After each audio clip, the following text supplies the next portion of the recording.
Hi, I'm Paul Friedman. I'm the founder of the Marriage Foundation. The topic is, it seems my husband doesn't like my body anymore. What can I do? We're going to talk about marriage. We're going to talk about your relationship. And I'm going to try and show you what is real and how this problem is more of a problem of your connection with your husband rather than whether he appreciates and likes your body anymore or not. Because we don't get married in order for our bodies to be appreciated. Our bodies get old. They will definitely over time lose their appeal. There's just no getting around it. But that particular kind of appeal, that is a sensory appeal. That is where we are looking at something not through the eyes of our heart, but we are looking at it through our physical eyes, expecting physical beauty.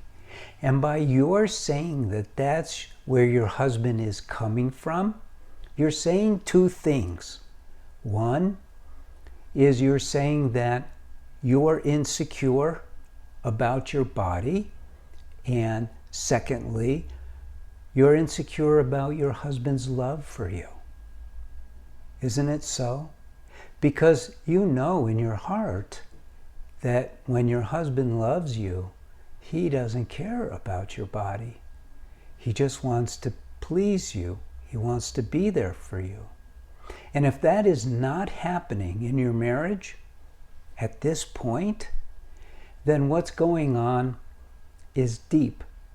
And it's a problem that you need to address. You really do.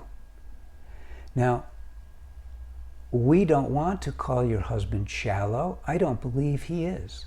I don't believe you're shallow. There's some people who may suggest that. But you know, we learn about marriage from television, sitcoms, movies, books that we read, articles that we read.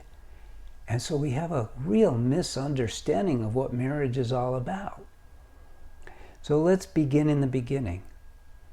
You fell in love with your soulmate. He's your soulmate. He's not just some guy who you have to stand in line at a beauty contest and impress. You're meant to have a life filled with happiness and love.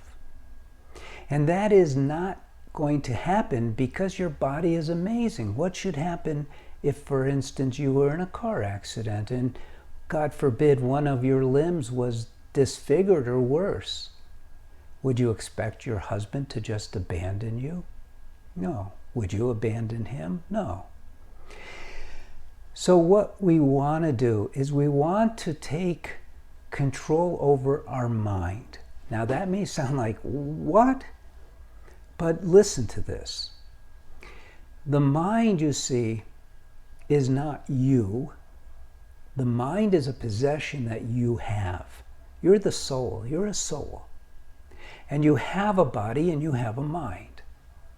And your mind's job is to take all of this information and process it and then come up with solutions for you. It's a calculator. It doesn't have its own thoughts, sets of principles. Those are yours that you gave to your mind.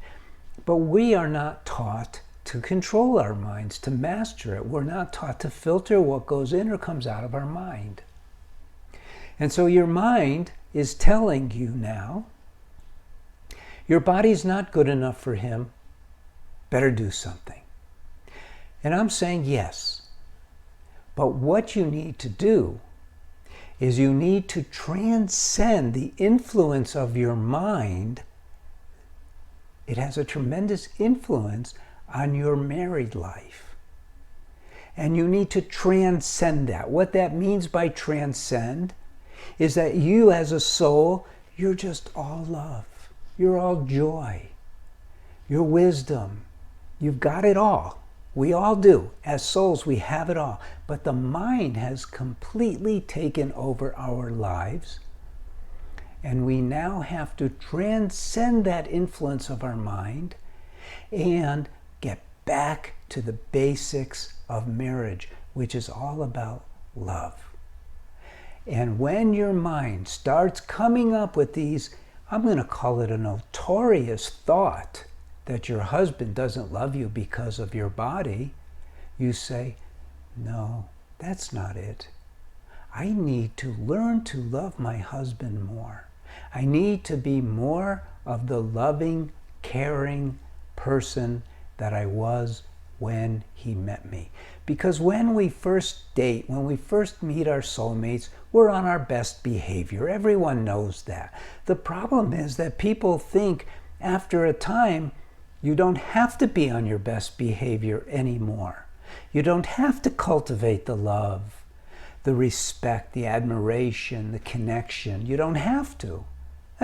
We're married now, which is the furthest thing from the way you're going to have a great marriage. Did you know that a marriage, in a way, is like this amazing car, like a Maserati or a Rolls Royce? It's top of the line. But we get in them and we don't drive them properly. We never learn how. More than half of the people wrap their marriages around a tree. They end up in a divorce. And out of the ones who stay together, many are just tolerating one another. They're not getting the benefit of this high-performance vehicle called marriage. And you should. You deserve it. You're a human being. As a human being, what's the one thing we always strive for is happiness. And the second thing we always strive for is love, because we know intuitively that that's where happiness comes from. So instead of thinking about your body or how your husband thinks about your body, smile more. Pay more attention to him. Give him more respect, more love. Cultivate how you used to compliment him. Compliment him more. Cut out all the arguing. Takes two to argue. Doesn't take two to heal a marriage, but it takes two to argue. You don't have to argue. Definitely never criticize him. Don't nag him. You know, we think, oh, well, but he da-da-da-da. No, you never, ever need to criticize, condemn, argue, all of those things. I mean, I've seen where very well-trained psychologists teach people the right way to argue in marriage. There is no right way. The right way is to not argue. Fools argue. Wise people discuss. You know, we have courses and we have books and we have all these videos. And the prime directive that we give people in the courses, which are amazing, is learn to love your husband unconditionally. Wow. Because we never learned that we need to learn that. And marriage is the perfect environment within which to learn it. You're deserving of an amazing marriage, not one that is based on looks or even behavior, because we all slip, but on love. Base it on love, sympathy, caring, compassion, gratitude. You know, there's so many manifestations of pure love. Make those your guideposts, and you'll be happy. And you're not going to worry about, even if your husband notices that, you know, maybe things aren't as firm as they used to be, but they're still functional.